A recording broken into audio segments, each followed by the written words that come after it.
आप सभी को जितिया व्रत की हार्दिक शुभकामनाएं। आप सभी के जीवन में भगवान शिव और माता पार्वती की कृपा सदैव बनी रहे, ऐसी मेरी शुभकामनाएं हैं। मैं डॉक्टर मनीषा शर्मा आप सबका हृदय से स्वागत करती हूँ। जीवित पुत्र का व्रत से जुड़ी कई सारी कथाएं प्रचलित हैं, जिसमें से दो बहनें सुखिया और दुखिया की है, जिसे जरूर सुनना चाहिए। आज की इस वीडियो में मैं आपको यही कथा सुनाऊंगी। तो चलिए अपने इष्ट देव को प्रणाम करते हुए आज की कथा का शुभारंभ करते हैं। दो बहनें थीं, एक का नाम सुखिया और दूसरी का नाम दुखिया था। दोनों के नाम की तरह ही इन दोनों का भाग्य भी ऐसा ही था। सुखिया अमीर थी और हमेशा सुखी रहा करती थी, और दुखिया नाम के मुताबिक गरीब थी और बहुत दुखी रहती थी। पर दोनों बहनें एक ही गांव में रहती थीं। सुखिया के घर ही दुखिया काम किया करती, साफ सफाई करती, खाना बनाया करती थी, और जो खाना बच जाता वही खाना सुखिया दुखिया को दे दिया करती थी। इसी तरह से दुखिया का घर चलता था। समय बीतता गया। दोनों बहनों को दो दो पुत्र थे, यानी कि सुखिया को दो पुत्र और दुखिया को दो पुत्र थे। जब जितिया का व्रत आया तो हमेशा की तरह दोनों बहनों ने जितिया का व्रत रखा।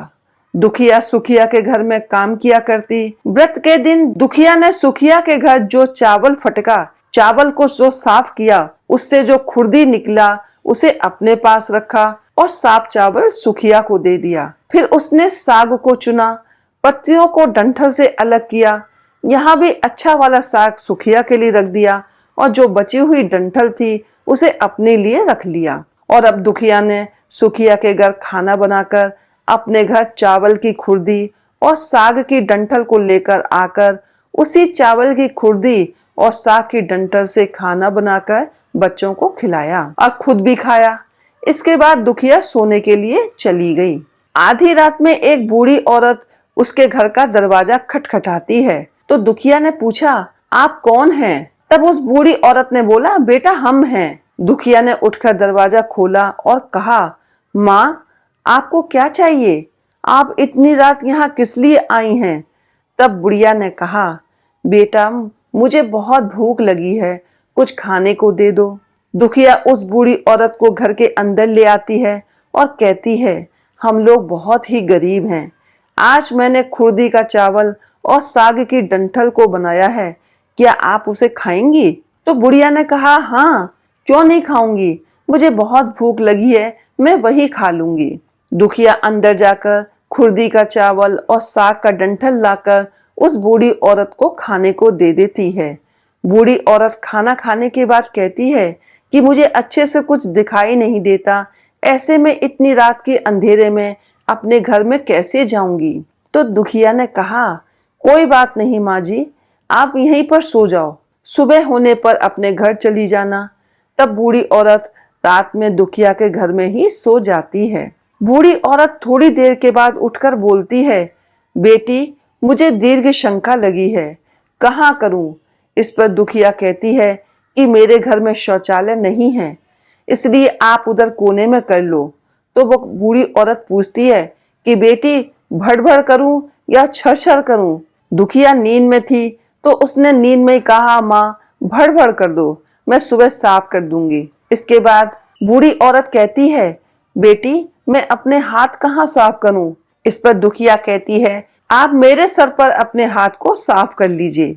सुबह होने पर दुखिया जब उठती है तो उसे यह सब सपने के जैसा लगता है और सोचती है कि सोते समय मुझे कोई सपना आया होगा। इतना ही सोचकर वह नदी में नहाने के लिए चली जाती है। और वह जब नदी में बाल धोकर नहाती है तो उसके बालों से होता हुआ जो पानी बहता है वह सोने का पानी होता है। आसपास की सारी महिलाएं यह देखकर आश्चर्यचकित हो जाती हैं और दुखिया से कहती हैं कि क्या बात है कि तुम्हारे बालों से तो सोने का पानी गिर रहा है। उन सभी की बातें सुनने पर उसे रात की सारी बात याद आ जाती है। वह दौड़कर अपने घर की ओर भागती है, यह सोचकर कि उसका घर बूढ़ी औरत की दीर्घ शंका से गंदा हुआ है, पहले उसको साफ करना होगा। लेकिन जब वे अपने घर जाती है तो देखती है कि घर के हर कोने में ढेर सारा सोना बिखरा पड़ा है। यह सब देखकर दुखिया बहुत खुश हो जाती है और सोचती है कि ये सब जीतमान बाबा जीमुत वाहन की कृपा से हुआ है, जो मेरे घर बूढ़ी माँ का रूप लेकर मेरे घर आए और मुझे इतना सारा आशीर्वाद दिया। अब दुखिया भी अमीर हो गई और सुखिया के घर जाकर काम करना बंद कर दिया।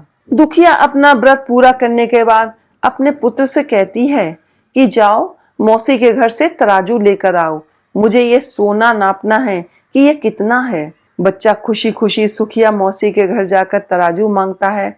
इस पर सुखिया पूछती है कि तराजू पर क्या नापना है।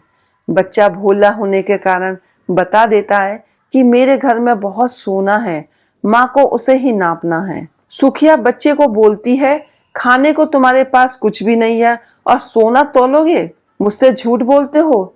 तब बच्चा कहता है कि मैं झूठ नहीं बोल रहा। तब सुखिया सोचती है कि तराजू मांगी है तो कुछ तो जरूर तोलेगी, इसलिए वह तराजू के पीछे एक गोंद लगा देती है कि जो भी तोलेगी वह इसमें चिपक जाएगा। दुखिया ने तराजू पर सोना तोला तो कुछ सोने के टुकड़े उस गोंद में चिपक जाते हैं। और जब बच्चा तराजू लौटाने आता है तो सुखिया तराजू को उलट पलट कर देखती है तो उसे तराजू के पीछे गोंद की जगह सोना लगा हुआ था। यह देखकर सुखिया सोचने लगती है कि दुखिया के घर में कहां से इतना सोना आया, इसलिए वह कई दिनों से काम पर भी नहीं आ रही है।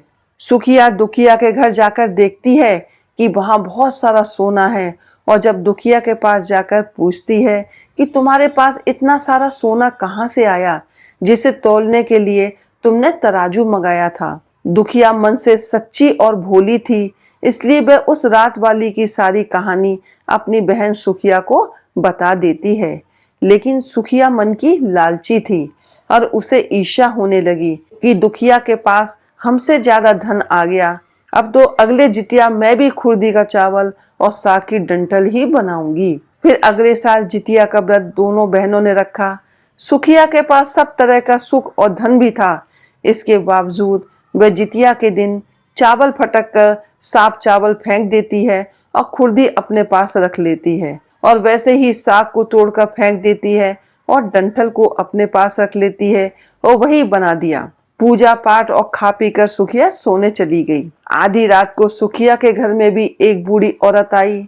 सुखिया तो उसका इंतजार कर ही रही थी। उसने तुरंत दरवाजा खोला और उस बूढ़ी औरत को अपने घर के अंदर ले आती है। बूढ़ी औरत ने बोला, मुझे तो बहुत भूख लगी है, कुछ खाने को दे दो। इस पर सुखिया कहती है कि मैंने खुर्दी का चावल और डंठल का साग बनाया है। तो वो बुढ़िया कहती है, कोई बात नहीं, वही खाना मैं खा लूंगी। तो सुखिया ने वही खाना परोस कर खाने को दिया और सोने चली गई। थोड़ी देर बाद उस बूढ़ी औरत ने कहा, मैं घर नहीं जा सकती क्योंकि रात में मुझे दिखाई नहीं देता।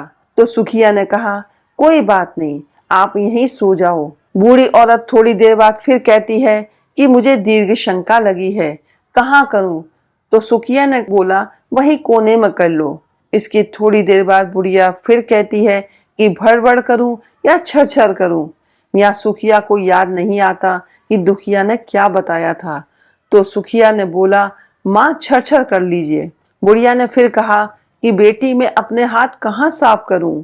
इस पर सुखिया ने कहा कि मेरे सर में साफ कर दीजिए। तब वो बूढ़ी औरत सुखिया के सर पर अपना हाथ साफ कर लेती है। जब सुबह सुखिया उठती है तो उसका पूरा घर गंदगी से फैला हुआ था। इसके अलावा उसके बाल में भी गंदगी लगी हुई थी। यह सब देखकर सुखिया बहुत दुखी हो जाती है और उसे अपनी बहन पर बहुत गुस्सा भी आता है। सुखिया गुस्सा होकर अपनी बहन दुखिया को बुलाती है और कहती है कि तुमने मुझे झूठ कहा और मेरा पूरा घर गंदा करवा दिया। इस पर दुखिया, तुमने क्या कहा था, भड़बड़ या छरछर? तो सुखिया ने बताया कि उसने छरछर बोला था। यह सुनकर दुखिया बोली, तुमने यहीं पर गलती कर दी, तुम्हारे पास तो सब कुछ था, किसी भी चीज की कमी नहीं थी, फिर भी तुमने लालच किया। तुम्हारे घर स्वयं जीत मन बाबा जीमुत वाहन वेश बदल कर आए, किंतु फिर भी तुमने उन्हें अच्छा खाना नहीं परोसा।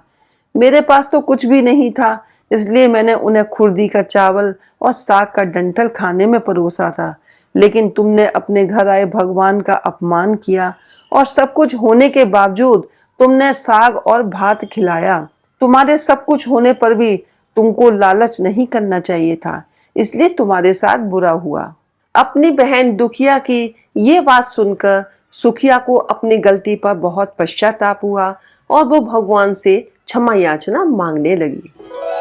इस कथा से हमें यह शिक्षा मिलती है कि हमें कभी लालच नहीं करना चाहिए, ईर्ष्या और देश की भावना नहीं रखनी चाहिए।